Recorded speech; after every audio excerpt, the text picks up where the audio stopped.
ও মুসলিম, তুমি তো সর্বশ্রেষ্ঠ জাতি, তুমি যখনই গিয়ে কচ্ছপের সামনে গিয়ে মাথা নত করছো, তোমার মতো মুসলিম কচ্ছপের চেয়েও নিকৃষ্ট।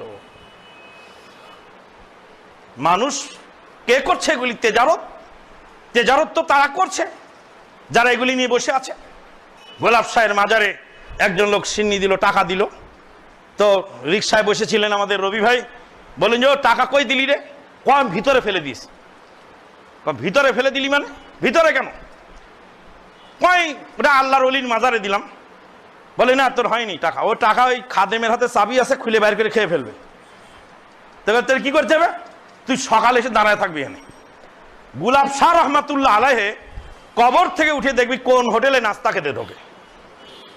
যেই হোটেলে নাস্তা খেতে ঢুকবে, তুই যা বিলটা দিয়ে দিবি, দিয়ে বলে হুজুর আপনার বিলটা আমি দিয়ে দিলাম, আপনারা আল্লাহর ওলি, আপনি আমার জন্য দোয়া করেন। গোলাপ শাহ রহমাতুল্লাহ আল্লাহর ওলি, ওনাকে আল্লাহ জান্নাতের খাবার খাওয়ান, ওনার নাস্তা লাগে না। নাস্তা লাগে না? তাহলে তুমি এক কাজ করে ঈদের বাজারে এক সেট কাপড় বঙ্গ মার্কেট থেকে কিনে নিয়ে গোলাপ শাহ রহমাতুল্লাহ হাতিয়া দিও, আর বলছো যে পীর সাহেব আপনাকে এক সেট কাপড় দিলাম।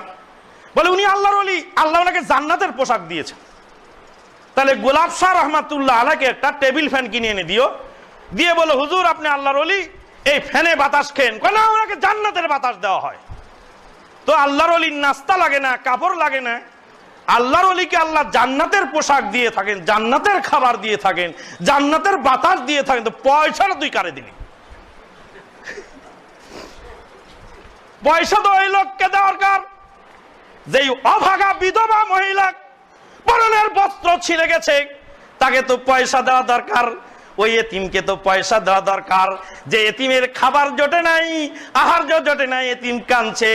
বিধবার ভাঙা চুলার পর্ণ কুঠিরের ভাঙা চুলায় আগুন জ্বলে নাই। ওই বিধবাকে ডেকে, ওই এতিমকে ডেকে পয়সা দাও। কেন? সেই মাজারে পীর সাহেবের দরগায় পয়সা দাও। বলছে হো এত লোক যে দেয়। বলছি এত লোকই তো ভুল করে। আল্লাহ পাক বলেছেন ওমা ইউমিনু আকতারুহুম বিল্লাহি ওয়া আল্লাহুম মুশরিকুন।